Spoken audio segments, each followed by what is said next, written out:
Right now, we're following multiple investigations of Donald Trump as legal pressure on the former president reaches new levels. Tonight, we're learning from court sources that a New York grand jury won't hear the Trump hush money case during the rest of this week. CNN senior legal affairs correspondent Paula Reed is just outside the courthouse in Manhattan for us. Paula, what does this tell us about the status of this criminal investigation?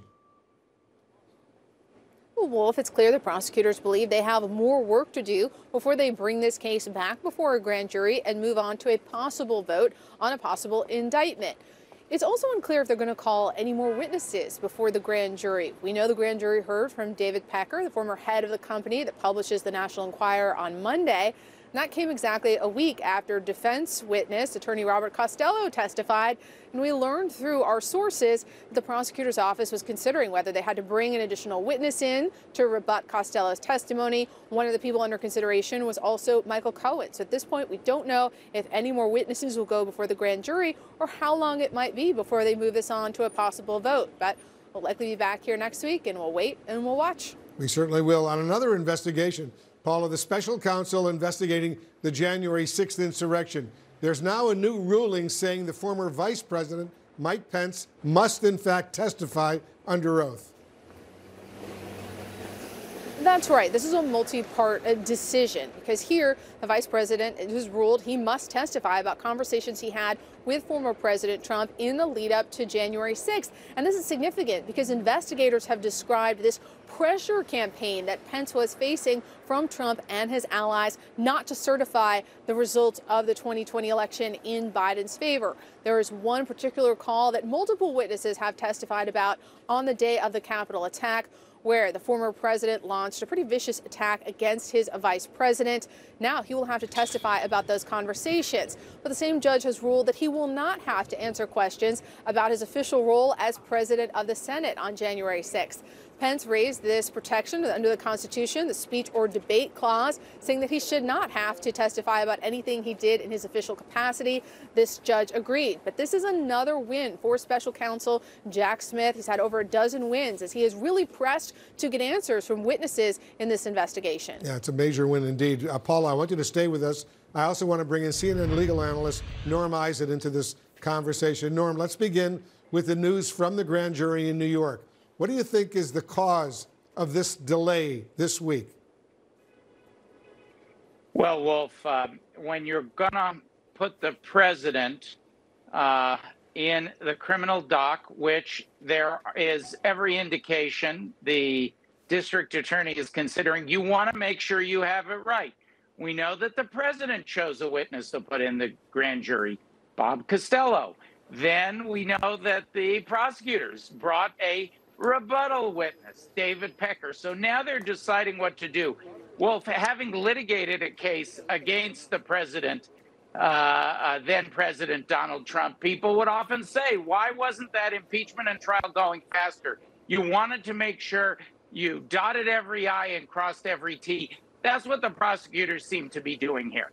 Let me go back to Paula. Paula, so is this a sign that prosecutors in New York still don't feel their case is actually buttoned up, even after they heard from an additional witness just yesterday, David Pecker? Well, what we know is after they heard from attorney Robert Costello, they did believe they needed to bring in at least one additional witness to button up their case, to rebut his testimony. That was a bit of a surprise for prosecutors because the grand jury is usually, it's a prosecutor's show. They call the shots. And it was unexpected that the Trump legal team asked for this witness to go before the grand jury. Then they brought one witness. It's unclear if they will bring another one. But we absolutely know from our reporting that they did have concerns following Costello's appearance about how they would button this up. And right now it's unclear if Pecker is the only witness that they'll bring to rebut that testimony. We'll have to wait and see. You shall see. Norm, I want to turn to the federal judge's decision that Mike Pence, the former vice president, must in fact testify about conversations he had with Trump leading up to January 6th. You predicted Pence would have to testify. How much of a difference could his testimony actually wind up making? Well, I think it's very significant on several of the charges that Jack Smith is very likely looking at. Starting on December 5th, Donald Trump raised the issue with Pence of changing the outcome in the Electoral College, and that pressure continued like a vice squeezing Pence, culminating in the conversation that Paula referenced on January 6th itself. So that is very important proof of the toughest issue in any criminal case, Wolf, President Trump's intent at the time to overturn the election. I think it's very important. Another big win for Jack Smith. It certainly seems like that. But Paula, Pence can still decline to answer various questions related to his actions on January 6th when he was presiding over the Senate. The Vice President of the United States, according to the Constitution, is also the President of the U.S. Senate. So tell us why this is significant.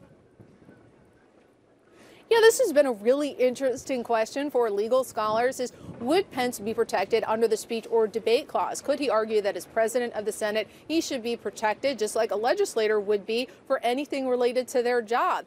And it appears that the federal courts are open to this. It's a pretty exciting legal issue that could potentially make its way all the way to the Supreme Court. What do you think, Norm? Well, I think it's a very good decision by Judge Jeb Boasberg. As far as we can tell, Wolf, it remains under seal. We just have the reporting on it because the core of Pence's activity, speech, and debate on the floor of Congress, that is protected. That's what the Constitution says. But that wouldn't relate to conversations he had with Donald Trump weeks before he showed up in the chair to preside on January 6th. I think it's a Solomonic decision, Wolf, and I think it's one that'll hold up on appeal if it is as we think, since the actual details remain under seal. We shall see. Norm Eisen and Paula Reed. Guys, thank you very much. An important note to our viewers, I'll be interviewing the former Vice President Mike Pence later this week, one-on-one. We'll cover a wide range of topics, including the 2024 presidential elections that are coming up and the Trump investigations. You can see the interview Thursday night right here on CNN Primetime, 9 p.m. Eastern, this Thursday.